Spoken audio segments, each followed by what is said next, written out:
Bien, pues estamos ahora en este tema de nuestro curso de Eucaristía, que es el tema número 10, que se titula Antecedentes en la plegaria judía, de nuestra plegaria eucarística. Entonces vamos a ver que es indudable que el origen bendicional judío que tiene nuestra plegaria eucarística está muy presente allí, ¿verdad? O sea, nuestra plegaria eucarística sí tiene un origen, especialmente en la plegaria judía. Vamos a ver nosotros tres tipos de oración en su esquema, ¿verdad? De oración judía, para que también vayamos viendo cómo se encuentran algunos de estos elementos muy presentes en nuestra plegaria eucarística. Lo primero es una oración judía que se llama la Beraká. La Beraká significa bendición, Beraká. Y hay dos tipos de bendición. La bendición que es descendente, de arriba hacia abajo, y la bendición ascendente, de abajo hacia arriba. Entonces, recordemos que bendición significa bien decir. Entonces, la bendición descendente es la bendición que viene de Dios hacia nosotros. La bendición ascendente es el bien decir de nosotros hacia Dios, es decir, la alabanza y la acción de gracias. Entonces veamos cómo hay este doble movimiento en la Veracá. En el Antiguo Testamento vemos que hay oraciones, unas están más estructuradas que otras, pero las encontramos, y las principales de todas ellas son pronunciadas por tres tipos de personas, ordinariamente. Los patriarcas, que son los que están al frente de la tribu o al frente del pueblo de Israel, ¿verdad? Diríamos los padres de familia que estaban al frente de toda su gente. Entonces, los patriarcas. Los profetas, hombres enviados por Dios para dar un mensaje especial, para invitar a la conversión, para denunciar y también para dar buenas noticias o para advertir al pueblo, ¿verdad?, la conversión. Los profetas. Y lo tercero, los sacerdotes, quienes realizaban el culto, la adoración y los sacrificios. Entonces, patriarcas, profetas y sacerdotes son quienes principalmente hacen esta oración de bendición. Ahora, vamos a ver que esta oración de bendición tiene una estructura fundamental en cuatro partes. Miren, lo primero es una alabanza inicial. Lo segundo es un recordatorio de las maravillas de Dios. Lo tercero es una petición. Se pide algo y se termina con una alabanza. Entonces hay dos alabanzas, la inicial y la final, pero en medio está recordar las maravillas de Dios y hacerle una petición especial. ¿Ven? Ese sería el esquema, alabanza inicial, recordar las maravillas de Dios, luego hacer una petición o intercesión y se termina con una alabanza final. Bueno, esta es la estructura fundamental de la Beracá. Pero encontramos que también nuestro Señor Jesucristo también hacía oración con este tipo, ¿verdad?, de bendición, con la Beracá. Encontramos tres citas bíblicas que aquí al pie del video, en la descripción, ustedes las pueden ver con calma, yo ahorita nada más las menciono. La primera es del Evangelio de San Mateo, en el capítulo 11, versículos 25 al 26. Allí encontramos, ¿verdad?, una oración de este estilo. Segunda cita, Evangelio de San Lucas, en el capítulo 10, el versículo 21. Ahí lo encontramos. Y en el Evangelio de San Juan, capítulo 11, versículo 41. Ahí vemos cómo el Señor también expresa así la alabanza, reconoce la grandeza de Dios, hace una petición y termina con una alabanza final. Podemos ver más o menos este esquema en estas tres citas que acabo de mencionarles. Hay otro tipo, ¿verdad?, de oración judía. Ya hemos visto la Beracá. Bueno, también hay otro que se llama Birkat Hamazon. Birkat Hamazon, que significa acción de gracias. Algunos estudiosos creen que la Beracá no es el fundamento, la que vimos anteriormente, de la plegaria eucarística, sino esta, la acción de gracias, es la que se hacía después de las comidas y que podría ser el fundamento más cercano a nuestra plegaria eucarística actual, porque tiene tres partes, ¿verdad? Y hay que ver que se hacía después de las comidas, entonces es como en un momento final. Tiene tres partes. Lo primero, una bendición. Lo segundo, una acción de gracias. Y lo tercero, una petición. Entonces vean cómo también tiene un esquemita, tiene un orden. Bendición, acción de gracias y una petición. Bueno, hay otro tipo de oración judía que le llamaban Todá, Todá, que es una oración de alabanza del Antiguo Testamento, pero ya es con un tono sacrificial. Es decir, se está haciendo ya una ofrenda, un sacrificio a Dios. Es más antigua que la Beracá, más antigua que la acción de gracias o Birkat Amazon. Es una oración que está conectada con las comidas sacrificiales y penitenciales.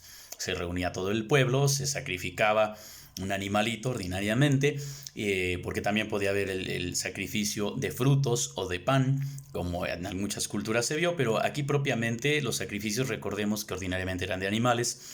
Y al decir que eran celebraciones penitenciales es que este sacrificio se ofrecía para pedir perdón por los pecados. Bueno, tiene dos partes, dos partes. La primera es de alabanza y acción de gracias.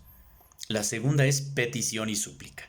Entonces, primero hace una alabanza, un reconocimiento de la grandeza de Dios y le da gracias. Y lo segundo ya es pedir, suplicar al Señor por alguna necesidad. En medio había le llaman embolismo. ¿Qué significa esto? Que narra unas palabras especiales, ¿no? En el caso de la plegaria eucarística, nosotros tenemos las palabras de Cristo en la última cena. Y es cuando se dice la narrativa, ¿verdad?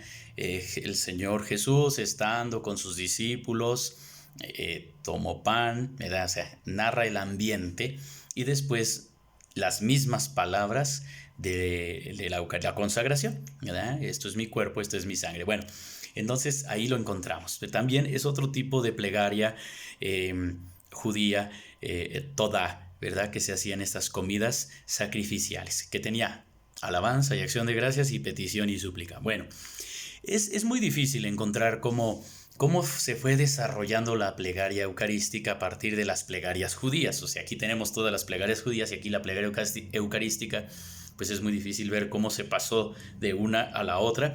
Pero lo que sí hay que ver es que las plegarias judías pues ya estaban estructuradas, ya tenían un orden. En cambio, las plegarias cristianas en sus inicios eran muy flexibles, en un ambiente cultural muy abierto.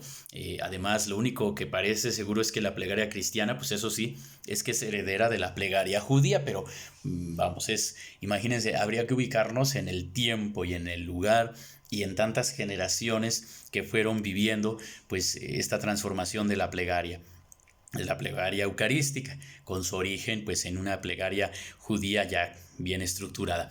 Ahora, también es muy importante otro elemento, que subrayemos que la oración cristiana sí participa de un espíritu de alabanza, de acción de gracias, de admiración, de glorificación, de sacrificio y de petición, pues de todas las plegarias eucarísticas. O sea, realmente sí se tomaron todos estos elementos, ¿no?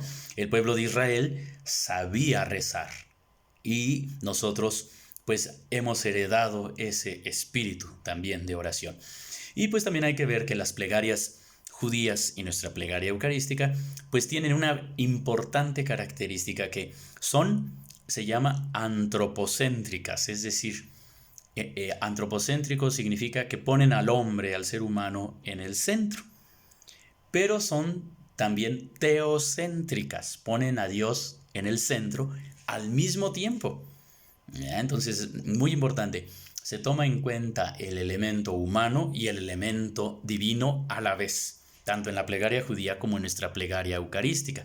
O sea, no se concentran solamente en el ser humano, no se concentran solamente en el elemento de Dios, el elemento divino, sino que son antropocéntricas y teocéntricas a la vez. Y esto en Cristo, que se encarna y que se ofrece, pues se concreta tanto la bendición descendente, Dios que nos bendice a nosotros, como la bendición ascendente, es decir, en Cristo la humanidad también bendice a Dios.